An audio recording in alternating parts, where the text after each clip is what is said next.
Hi everyone, welcome back to Hack the Platform channel. We're continuing the Code Apps with AI series, and this is part 5. And honestly, I'm just glad I finally found time to record this, because these days timing really matters. Give it a couple of days and a new feature drops and suddenly your video is already outdated. So let's try to stay ahead, and at least for this one. If you haven't watched previous parts yet, check the playlist, everything built step by step. And as always, if you like this kind of content, don't forget to like the video and subscribe. And we start right now. What we have built so far. Let's do a quick recap. In part 1, I explained how to prepare your environment, install all the necessary components to start vibe coding your code apps.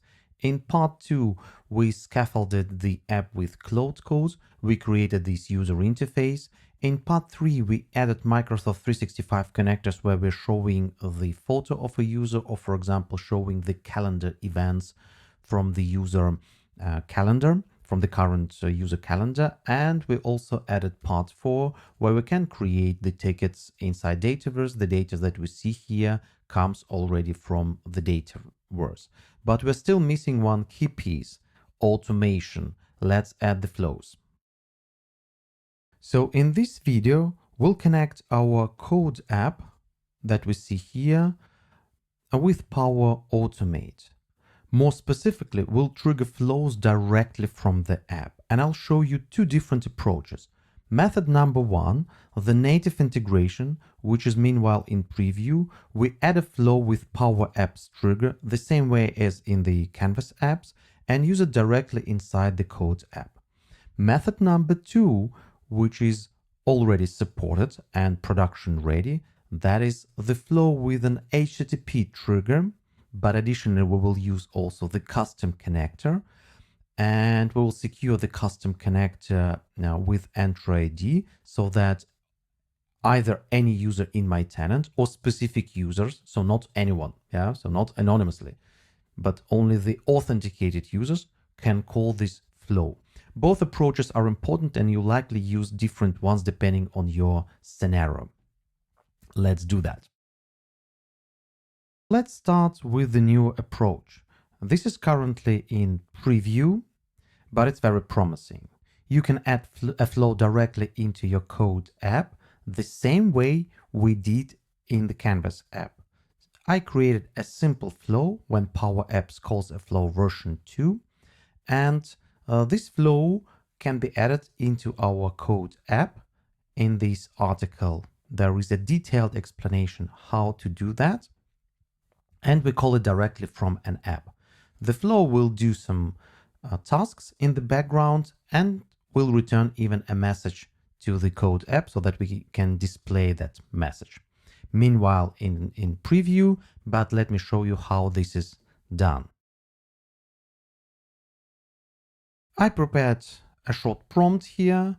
The first part will add the flow into the app and will create a specific service, flows.ts, a wrapper for the generated flow client, but I will not do any user interfaces yet. So the first one will only add the flow, and then there is a second prompt where I say, okay, now create some buttons, where to create it, what to send into the flow so that the flow can start, do something in the background. The flow expects a message or ticket ID, the ticket ID as the input parameter, and will return a message that I will show in the code app.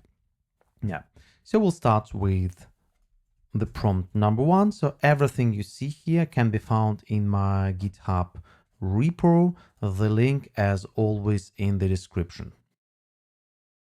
Let's do that. As promised, this time I'm using GitHub Copilot.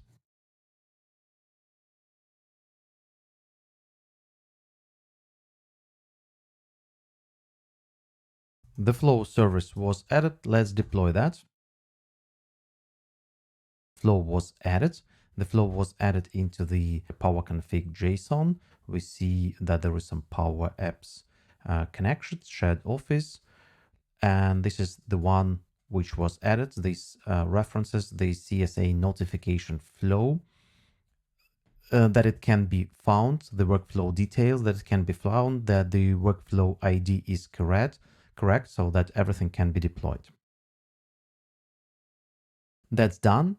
So now we can actually wire the flow to the UI. Create a button on a ticket where we click this button. Now the ticket ID will be transferred to the flow. The flow will get the information from the Dataverse, find the item by ticket ID, and send the email and also return some message. Let's tell Copilot to implement this part as well. Everything has been deployed. Let's quickly test that.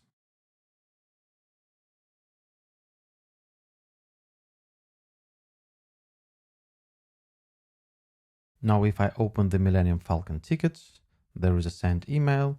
By clicking the button, the send email is sent, email sent. This is the message from the flow. Yes, it's a dummy message, but let us check the flow. If it actually was triggered, it was triggered 9 seconds ago. The flow received a text, so the ticket ID. Then there is a get row by ID, and then the email was sent. If we open the inbox,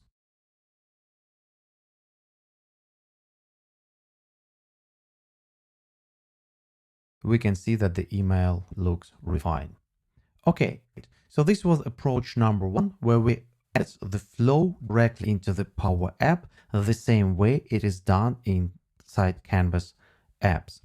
And I'm sure that this will be the way to call the flows, but meanwhile, it is in the preview.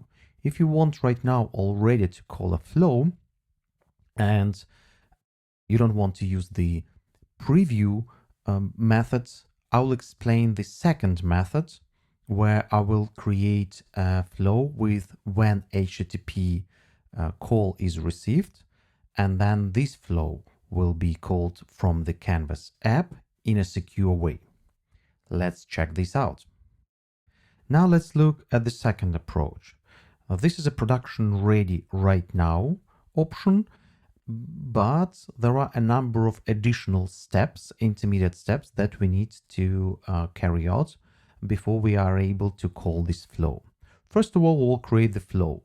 The functionality is the same. We are calling the flow with the ticket ID as an input parameter. The ticket ID will be used by the subsequent actions, and then the response will also return us some message. This can be a static message, this can be a dynamic message out of parameters, it's up to you. But the very important part here is that I want this flow to be called in a secure way. It means that any user in my tenant or even specific users in my tenant are allowed to call the flow. In order to do that, we need to provide then the token. The flow, it's not enough just to share a link, to give a URL to the app that the app can call it. It's not enough. We need to provide the token, which means that either we authenticate users separately in the app once again. That's a bit, let's say, inconvenient because the users will see the second sign-in screen, will have to sign in to get a token. But I know a workaround. A workaround is to create a custom connector and then to add that custom connector into the app as a normal connector, which we've already done in part 3 of this series. Let's first create the custom connector where we implement the authentication, and we implement the part where the custom connector can call these flows and provide the token that this flow needs. Okay, we will first create the custom connector.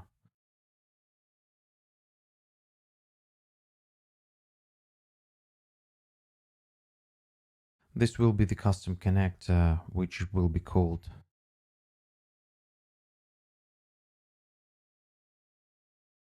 CSA notification caller. This is what we will call. we need to provide a host and then the base URL. Everything that we need here, we can take it from here.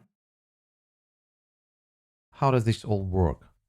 We will use, this will be our host. The invoke will be our method inside the JSON itself. We need to make sure that we have the slash in the very beginning. We can create the custom connector. Now we need a YAML. Certainly we can do the description on our own, or we can ask Copilot and tell him, hey, so there will be invoke method, post call, input parameters, and output parameters.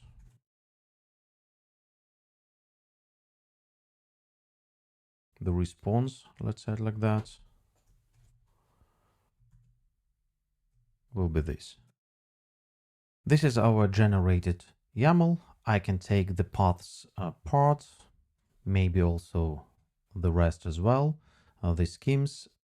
The host and base path I don't need. The info and Swagger is already there. However, I can take everything and just update what I need. Let's go to the Swagger editor. Our schemes will use the same. So schemes 2 times, I don't need that. Now this is my custom connector with only just one method, invoke. Yeah, the invoke expects ticket ID in the body, and then the response will be the type message string. Let me update the custom connector. Now, in order to make it happen I need to create the authentication, the security, configure the security part for the custom connector. And for that, I need the app registration. So let's do that. I will create a simple app registration. Let's call it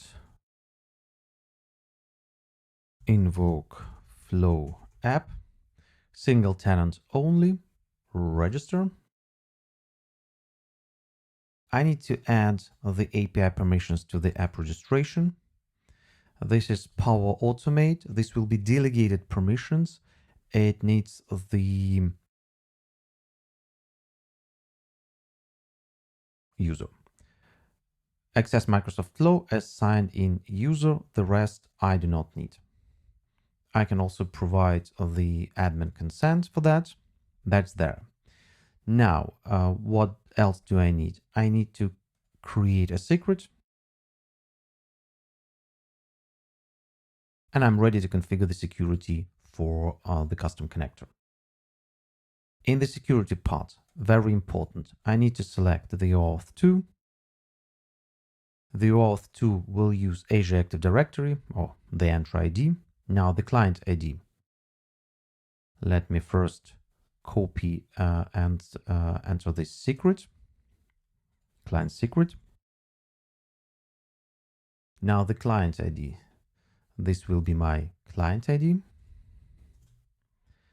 Authorization URL, everything's correct.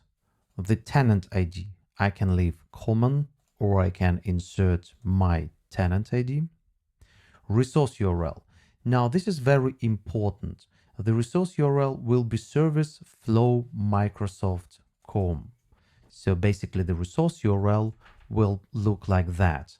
And do not forget to put a slash in the end. The scope, very important. The scope will be again service flow Microsoft.com, but very important, double slash. That's not a mistake. It's done on purpose. So you need double slash dot default. Do not know why. I mean, if we do not have a double slash, we get an error saying that the audience or the scopes, they do not coincide. The flow expects it to have a slash in the end. And when we have /1/ dot default, it will somehow remove that slash as well. And will use only service.flow.microsoft.com without the slash in the end. The value will not coincide, and that will be the problem. I will update the connector right now. As soon as the connector gets updated, it will generate the return URL or redirect URL. I need this redirect URL. Need to go to the app, to the authentication part, add redirect URL, web, and I need to enter this redirect URL here. And this is it. If we configured everything correctly, if all the values contain no mistake, we now are able actually to create a connection and test our flow. I have verified everything, and that's really my app. The connection is supposed to be created. Let me quickly check it. The connection is there. Now I can test the ticket ID. So basically I can call my flow with some ID, value of a ticket, of the existing ticket. And let me open the previous notification just to grab some existing ticket ID. I will use this ticket ID as the input parameter. I will insert it here, test the operation, and there is 400. Oh, yeah, that's something that I've forgotten. I need to also to specify the API versions here. Let me quickly fix that. I can either tell the Copilot to fix that, or actually I can create it myself in the parameters. In the parameters, I will add those API versions. The default value, if I'm not mistaken, was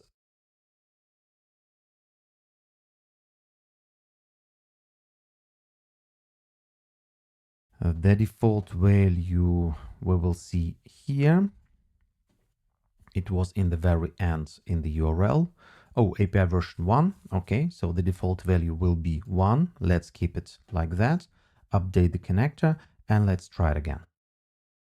This will be our ticket ID. Still there is a problem. Resource not found. Let me check if everything is correctly configured. In this regards, the general.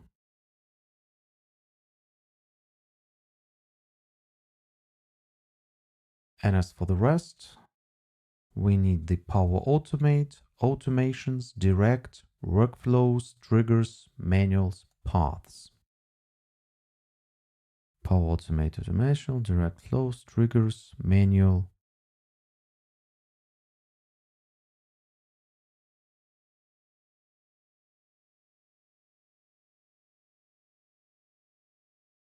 Pathos. So, okay, that was a mistake. There is the S in the end.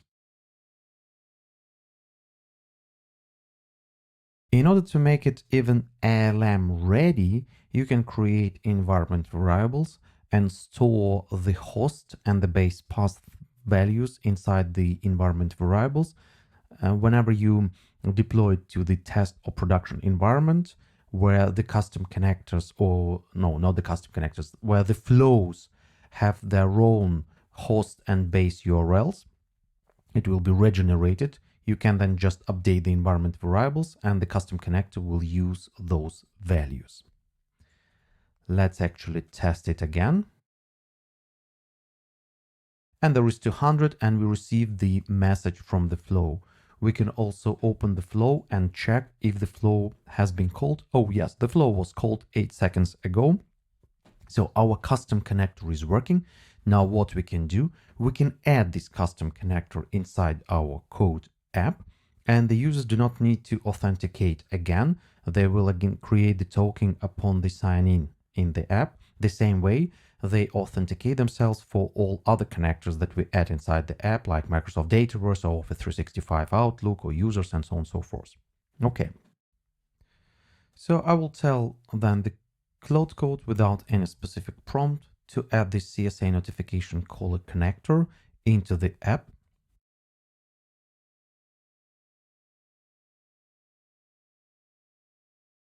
I added a custom prompt where I'm asking to add another button on the ticket area next to the send email, so that we have like two buttons. One button will call the Power Apps trigger, the flow with the Power Apps trigger, and the second button will call the CSA notification caller custom connector, which will call then the when HTTP received trigger of the flow. There is two implementations, and the rest should work the same way. They will both use ticket ID to do something, send some emails, and then return some message into the app. The second option was also added. Let me ask it to deploy the app and let's test it. Everything was deployed. Let's test it.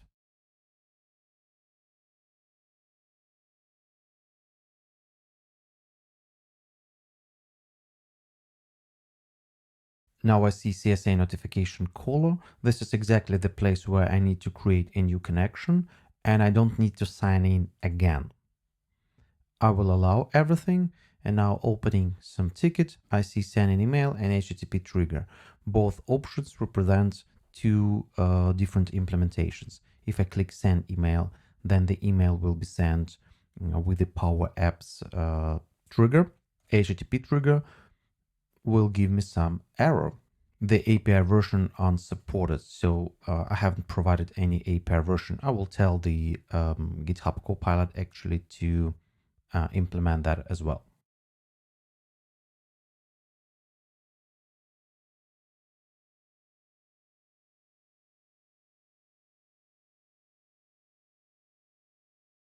Now it's finally deployed with new modifications, and we can test it again. We can open the trigger, again sending email will call the flow, HTTP trigger will call the second flow. Yeah, the message is the same. Now we see it. We can actually go into the flow, into the CSA notification flow. We see that the flow has just been triggered. We can go down the CSA notification HTTP trigger flow, and we can see that the flow also has just been triggered 17 seconds. Everything works. Certainly, we can also check the emails and see that the emails are there, but I hope that this is enough to see that the sent email was successfully executed inside the flow. And this is it. These are the two approaches which you can use to add flows into your code apps. And let's sum it up. In this video, we connected code apps with the Power Automate, explored two approaches, native, which is meanwhile in the preview, and also HTTP trigger with a custom connector. We secured then the flows using Entra ID when calling the custom connector and triggered the flows directly from the app in two ways, either sending an email through the Power Apps trigger or sending an email through the HTTP trigger. Now we have everything, user interface, Dataverse, different connectors, and also automation. That's basically a full application. At this point, we've built the solution using only AI tools. In the future parts, we can go even further. Maybe Copilot Studio agents, check the ALM, how we can deploy everything that we've built from one environment to another and do not miss the dependencies or any references in between. These are all these production ready scenarios. If you found this useful, like the video, subscribe, and I'll see you in the next one. So let's keep building.